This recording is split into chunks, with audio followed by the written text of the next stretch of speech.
से एक मगरमच्छ निकला। पॉल के भाई का हाथ दबोचा और उसे पानी में ले गया। उसके बाद पॉल का भाई कभी नहीं मिला। बहुत ही अच्छा वक्त चुना है मुझे ये कहानी सुनाने का। वैसे जिंदगी नजरियों का ही तो खेल है। लोगों के नजरिए से सोच बदल जाती है, और मेरे नजरिए से मेरे पास इस बंदूक का होना मुझे बहुत दिलासा दे रहा है। लेकिन अगर 15 फुट का एक मगरमच्छ आकर नाव पर हमला करे या मुझे ही घसीट कर ले जाए तो ये बंदूक किसी काम नहीं आने वाली। मतलब बंदूक तो अपना काम ठीक से करेगी, मगर मुमकिन नहीं है कि मैं वक्त रहते बंदूक तान पाऊंगा और बंदूक को चला भी पाऊंगा।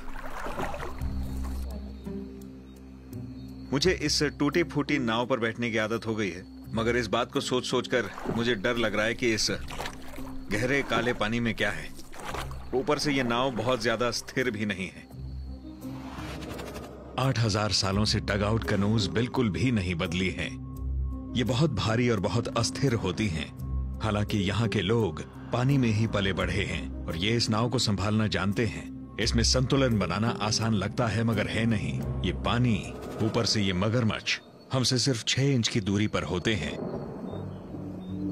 खैर, हमने जाल खींचना शुरू किया है, 3-4 मछलियां पकड़ भी ली। ये मुश्किल काम है। ये वो पल है जब मगरमच्छ मछली का पीछा करते हुए नाव तक आ सकते हैं। एक और जाल नाव में खींचा जा रहा है। एक और जाल।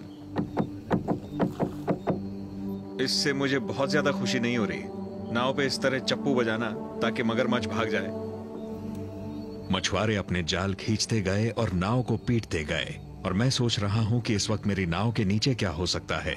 क्रोकोडाइलस नाइलोटिकस, जो कि मगरमच्छ का साइंटिफिक नाम है, जो लंबाई में 16 फुट तक बढ़ सकता है और इसका वजन 900 किलो तक हो सकता है।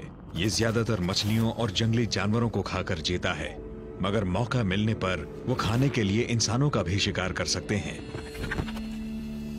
मैं इन हमलों का कारण समझना चाहता हूं कि आखिर वो क्यों इंसानों का शिकार कर रहे हैं, और उनके बर्ताव के बारे में समझने के लिए एक कमर्शियल क्रोकोडाइल फार्म से बेहतर क्या जगह होगी। यहाँ मांस और चमड़े के लिए इनकी ब्रीडिंग की जाती है, और पेंटोल्फी परिवार इस जगह के मालिक हैं। ये खानदान पिछले 30 सालों से मगरमच्छों की ब्रीडिंग और उनकी कंजर्वेशन का काम कर रहा है। कोशिश तो यही रहती है कि इनका पेट भरा रहे और ये हमेशा खुश रहें। अच्छा। ताकि खाने के लिए आपस में लड़ाइयाँ ना करें। अच्छा,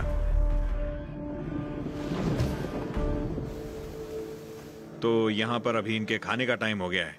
एक चीज मैंने नोटिस की है कि मगरमच्छों के खाने के डिब्बों के आते ही ये सारे के सारे मगरमच्छ यहाँ इस पिंजरे के पास आकर जमा हो जाते हैं। इन्होंने सिर्फ इस डब्बे के रेड़े की आवाज सुनी है। हम इन्हें खाना खाते हुए देखेंगे और देखते हैं कि ये मगरमच्छ कैसे रिएक्ट करते हैं जब ये लोग पिंजरे में इनका खाना लेकर पहुंचते हैं। खाने के डिब्बे देखकर ये मगरमच्छ समझ गए हैं, और अभी से ही आप देख सकते हैं इनका बर्ताव बदलने लगा है। ये देखिए, ये देखिए।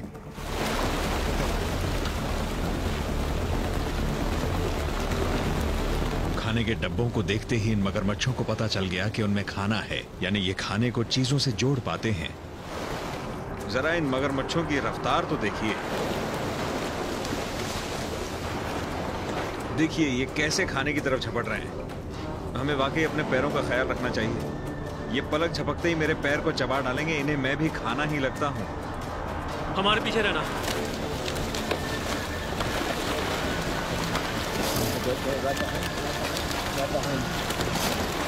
हमारे कैमरामैन जरा फंस गए हैं इस वक्त इस भूखे मगरमच्छों के झुंड के बीच। इससे हमें समझ में आता है कि एक मगरमच्छ खाने से जुड़ी चीजों को देखकर कितना आक्रामक हो सकता है, जैसे कि नाव को पीटना।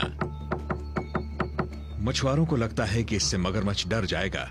कहीं ऐसा तो नहीं कि इससे वो अपनी मौत को दावत दे रहे हैं। मुझे शक है कि हर रात इस आवाज को सुनकर कहीं मगरमच्छों ने इस आवाज को खाने से तो नहीं जोड़ लिया। इन्होंने नीले डब्बे को खाने से जोड़ लिया है। ये उसे देखते ही रिएक्ट करते हैं। अगर इन्होंने डग आउट कनू को खाने से जोड़ लिया होता तो ये कनू को देखकर रिएक्ट करते। इससे काफी कुछ समझ में आया। जिस दिन ये अंडे से निकले थे उस दिन से लेकर 8 साल का होने तक ये अपने अंदर के शिकारी को नहीं भुला पाते। हमने इन्हें पालतू बनाने की बहुत कोशिश की, लेकिन पैदा होने से लेकर अपने आखिरी दिन तक ये हमें काटने की कोशिश करते हैं। ये कभी पालतू नहीं बन सकते। हम इन्हें कभी नहीं बदल पाएंगे। ये पहेली अब सुलझ रही है। ये जानवर कुछ चीजों को देखते ही उसे खाने का स्रोत समझ सकते हैं, पर ये छोटे मगरमच्छ इंसानों को नहीं।